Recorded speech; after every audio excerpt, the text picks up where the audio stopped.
Hoy puede ser. Del 2 al 5 de septiembre estamos transitando la Semana del Aprendizaje Digital, implementado así por la UNESCO con un programa de actividades orientadas a determinar la contribución de las tecnologías móviles al logro del Programa de Educación para Todos, que es lo que ha determinado justamente que del 2 al 5 de septiembre se celebre esta Semana del Aprendizaje Digital. Si hay uno de los puntos fuertes que tenía antes de la pandemia y que se fortaleció mucho en la pandemia, es justamente toda el área de tecnologías de la información, de las comunicaciones y la educación relacionada en cuanto a lo que hablamos de nuestra universidad. Estamos acompañados del responsable del área. Nos está acompañando, le agradecemos muchísimo por venir aquí hasta los estudios de Radio Universidad al magíster Gabriel Quiroga Salomón. Él está a cargo del área de TICE de la UNDEC. ¿Cómo estás? Bienvenido, un gusto que estés aquí con nosotros. A cargo del área de TICE. Todo es mío, gracias por invitar. Bien, es algo de lo que, porque lo charlábamos con Gaby en estos días previos, decíamos, esta nota la hemos hecho el año pasado, bueno sí, pero estamos hablando de tecnología, cambia todo tan rápido y tan fuerte que está bueno volver a hablar de este tema. ¿De qué hablamos cuando hablamos de aprendizaje digital, Gabriel? No, y está bueno, Gabriel, también repetirlo, ¿no? ¿Por qué no festejarlo todos los años, digamos? Sí, por supuesto. Y recordarnos y tomarnos el tiempo para sentarnos a pensar en qué hicimos y cómo podemos mejorar, ¿no? Permanentemente. Aparte por una cuestión que es lo que venimos diciendo, el laburo que hace el área todo el tiempo, todo el año, de un año para atrás han pasado un montón de cosas. Tiene que ver directamente con justamente la tecnología, ¿no? Emerge permanentemente y por lo tanto tenemos que emerger a la par o por lo menos por detrás, corriendo. Bueno, pero cerquita. A veces es difícil ir corriendo, a la par. pero cerquita. Pero bueno, ¿no has notado como una mejor adaptación? Yo pienso en la pandemia, ahora me queda tan lejano ese primer acercamiento obligado que hemos tenido todos. Ya teníamos la plataforma de aula virtual en UNTEC, pero la utilizaban bastante poco. Luego de la pandemia fue ese boom. Y ahora creo que hay una adaptación tanto de docentes como estudiantes al uso de estas herramientas. Sí, claramente. Sirvió. No sé si fue la mejor manera, porque obviamente fue de emergencia, como todo en esa época.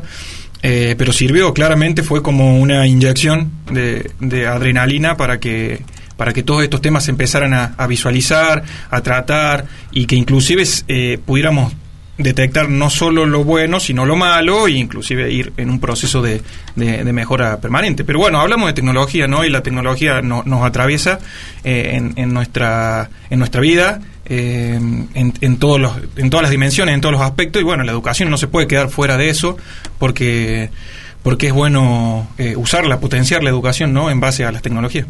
Bueno, a ver, si hablamos justamente de esto, de que hace un año charlábamos de lo mismo, yo creo que hace un año recién estábamos empezando a hablar y a leer noticias de inteligencia artificial, y ahora nos comió. Bueno, sí, y sin embargo inteligencia artificial no es un tema que realmente tenga un año y medio. Inteligencia artificial es un tema que se trata hace 20, 30 años y quizás más. Es más, las primeras tendencias de inteligencia artificial datan de 1960, solo que ahora la inteligencia artificial está teniendo un uso quizás más cotidiano. Es como todo, Tamara, ¿sí? Nosotros lo visualizamos cuando llega a nosotros. O sea, por más que a nosotros nos digan que hace 50 años se investigaba en inteligencia artificial, no estaba en nuestras manos. La diferencia que tenemos hoy es que está en nuestras manos. Literal, en nuestra mano. Claro, en un dispositivo que tenemos asimilado a nuestra vida diaria, en lo cotidiano. Estamos todo el tiempo con un dispositivo móvil. Bueno, y el dispositivo móvil tiene acceso a inteligencia artificial. Y bueno, entonces ahora sí hablamos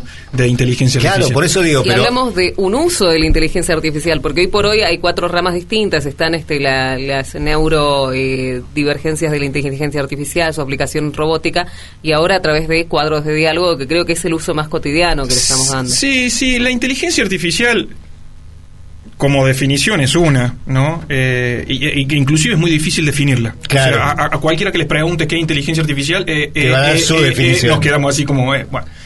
Es difícil, pero es una sola, ¿sí? La inteligencia artificial, tratando de armar así una definición relativamente sencilla, sería como la capacidad de los sistemas informáticos, entendiendo sistemas informáticos no como hardware y software, o como más fácil como equipamiento y aplicaciones y programas, que pueden manipular grandes volúmenes de datos que hoy están disponibles en Internet y para todo el mundo, digamos, y en base a eso aprender, dar respuesta, tomar decisiones, inclusive en un formato que para nosotros es familiar, o sea, como en un diálogo del lenguaje natural. Sí. Bueno, entonces eso es más o menos la inteligencia artificial. De ahí a que lo apliques, por supuesto que hay muchos campos de aplicación, la robótica, bueno, por supuesto que la industria, la medicina. A nosotros nos interesa un poco la educación y qué podemos sacar, digamos, de la inteligencia artificial que nos beneficie de alguna manera el proceso, obviamente, de enseñanza y aprendizaje. De hecho, que se puede, ¿no?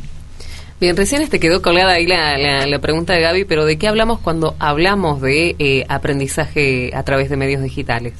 Bueno, evidentemente hablamos de un proceso de enseñanza-aprendizaje que está intervenido por un dispositivo móvil, que sin ir más lejos simula, por decirlo de alguna manera, la misma educación que teníamos de manera presencial, ahora atravesado no por un dispositivo, que plantea un escenario diferente, ¿no? Con sus ventajas y con sus desventajas, de la misma manera que la educación presencial, pero que de alguna manera plantea ventajas que son interesantes en el contexto actual, ¿no?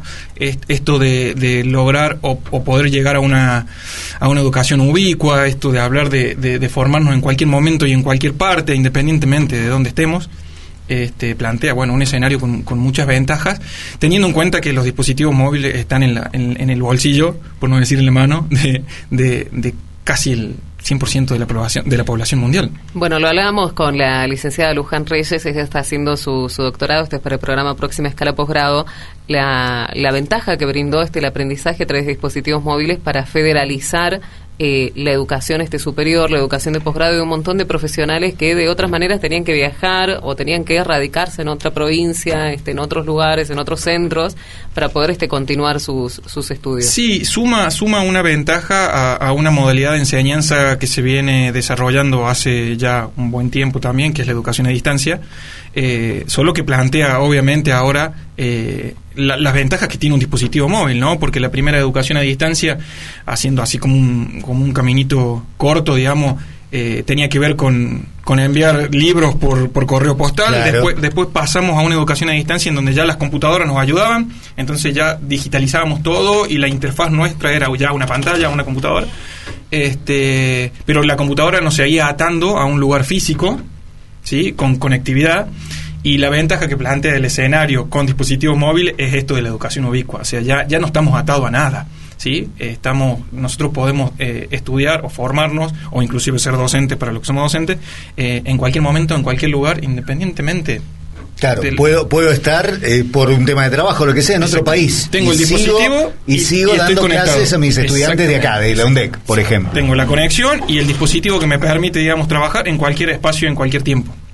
Bien, y esto de la tarea importante, la tarea formativa de formadores, es otro de los aspectos que siempre nos gusta destacar. Y decía, ha sido un boom y un éxito el lanzamiento de este curso de inteligencia artificial para docentes de nivel primario. Sí. 1:30 duró y completaron el cupo.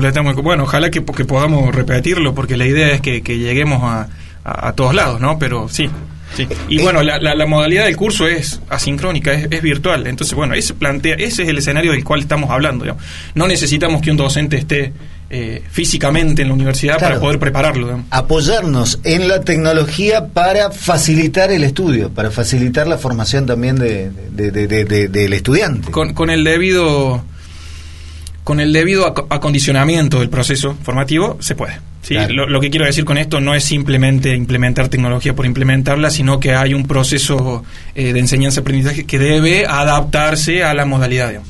Bien. Me gusta que aclares esto porque uno lo piensa, bueno, con el dispositivo ya está, me conecto, hago esto, pero hay un montón de recursos, de herramientas que es necesario saber cómo usarlas. Sí, Tamara, por eso el curso que nosotros damos, que es la segunda vez, ¿no? Porque lo habíamos dado ya en el marco de la universidad. Sí. Que también, gracias a Dios, fue un éxito. Exitosísimo. Se trata un poco de darle herramientas a los docentes, ¿sí? Para que entiendan el contexto en el que se manejan, ¿sí? Por eso siempre hablamos de recursos digitales y en consecuencia de inteligencia artificial. O sea, no hablamos de inteligencia artificial. Uh-huh. La inteligencia artificial es un recurso más que nosotros podemos utilizar como recurso educativo. Claro. Entonces vamos tratando de que el proceso de entendimiento del profesor sea el correcto. O sea, no vamos a venir a decirle hoy hay inteligencia artificial y la tenés que usar.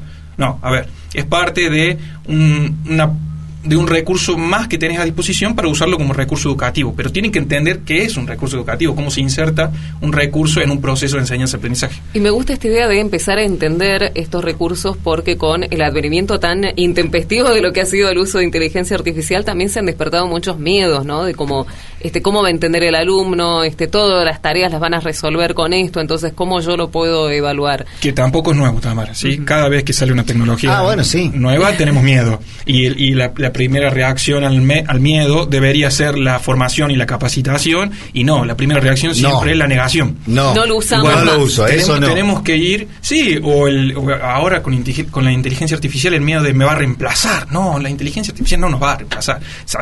Dejemos ese mito de lado porque no nos va a reemplazar. Voy a borrar una pregunta. En la medida en que nosotros querramos que nos reemplace, nos va a reemplazar.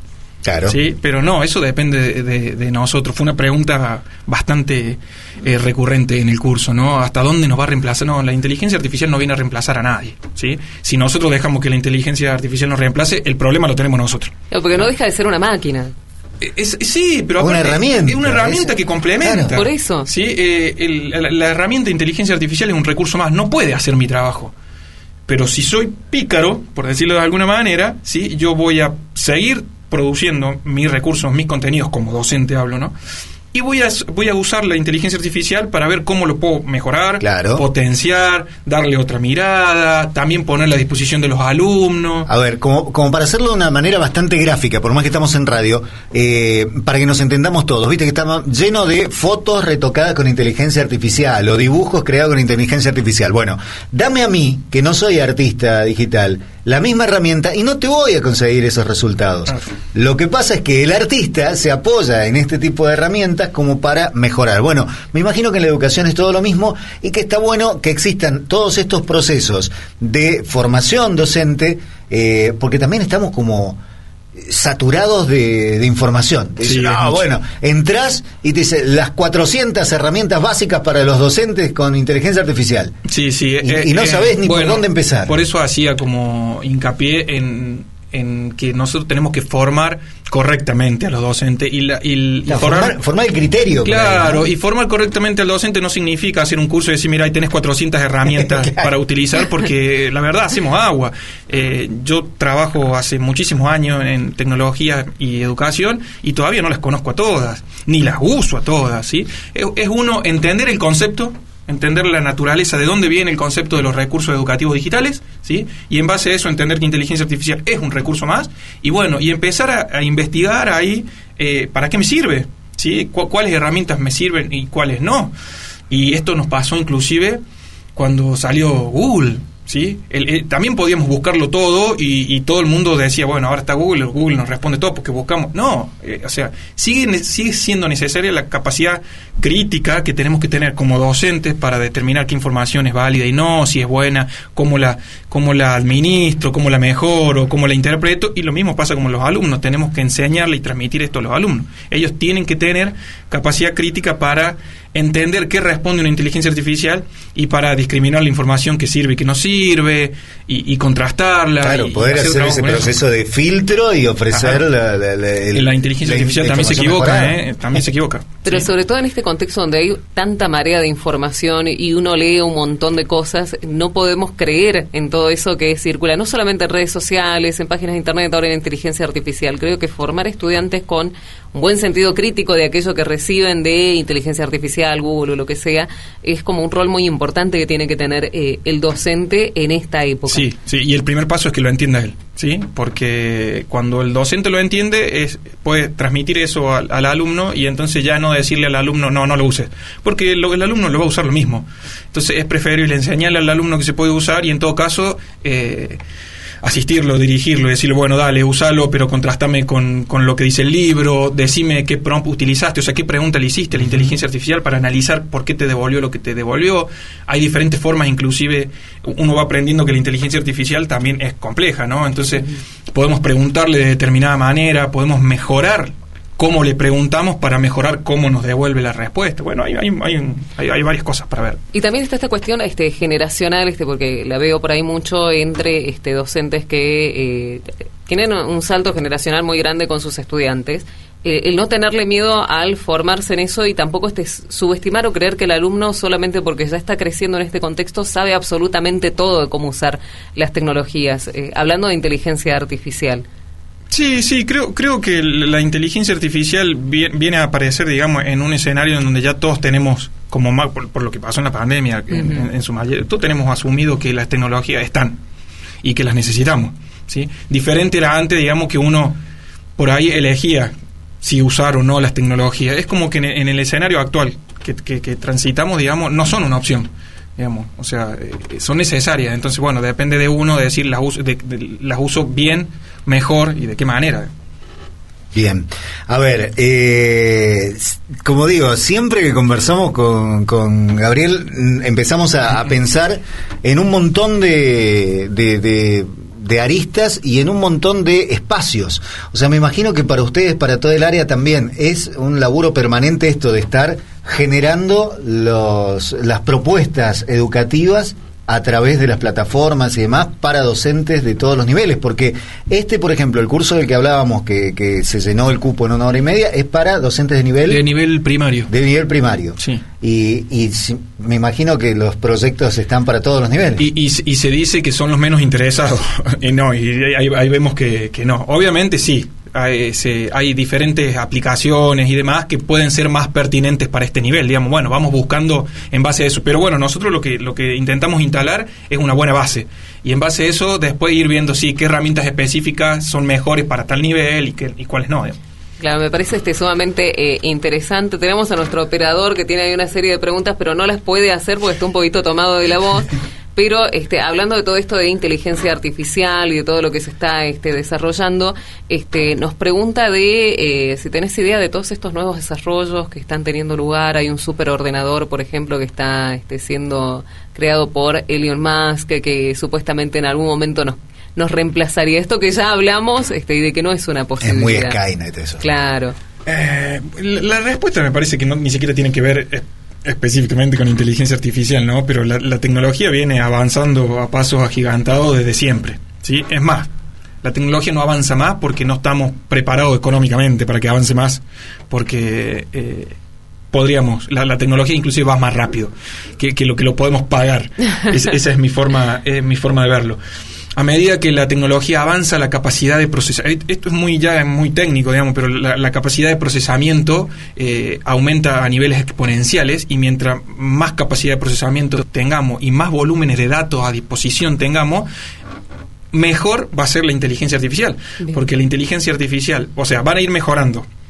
El volumen de datos al que podemos acceder, que hoy es grandísimo, está en internet, está todo disponible, ¿sí? Va a ir mejorando la capacidad de desarrollo, los algoritmos siempre van mejorando, ¿sí?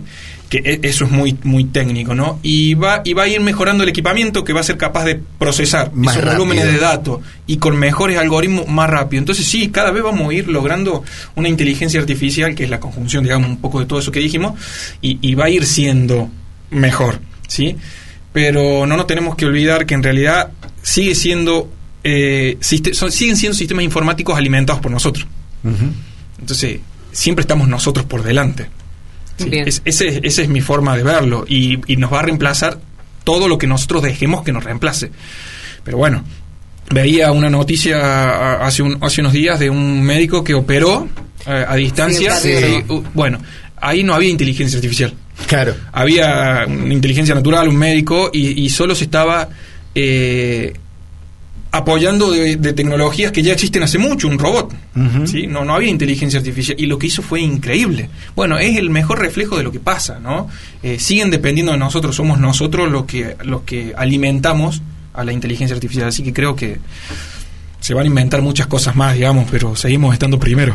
Sí, por supuesto. Y bueno, y para nosotros siempre es el orgullo de saber que nuestra área de TICE está a la altura de las circunstancias y está trabajando permanentemente. Por eso decía, y hacía la salvedad en el comienzo, podemos hacer la nota todos los años y todos los años vamos a tener un montón de cosas nuevas para contar.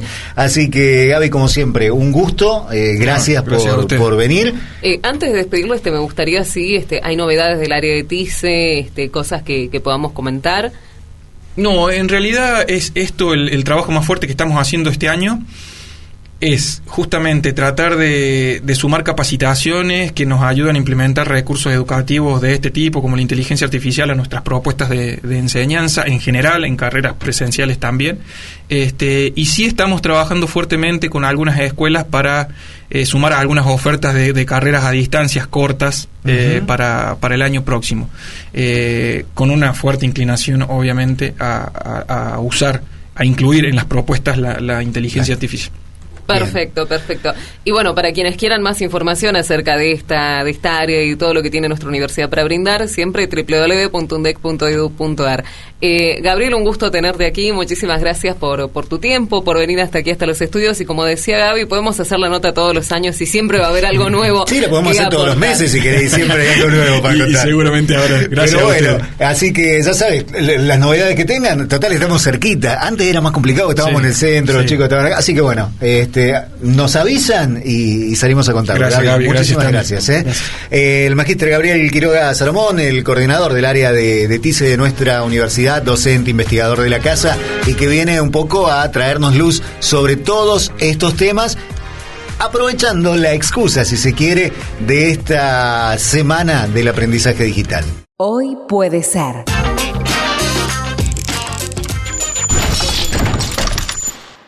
Porque lo que traiga el día depende de vos.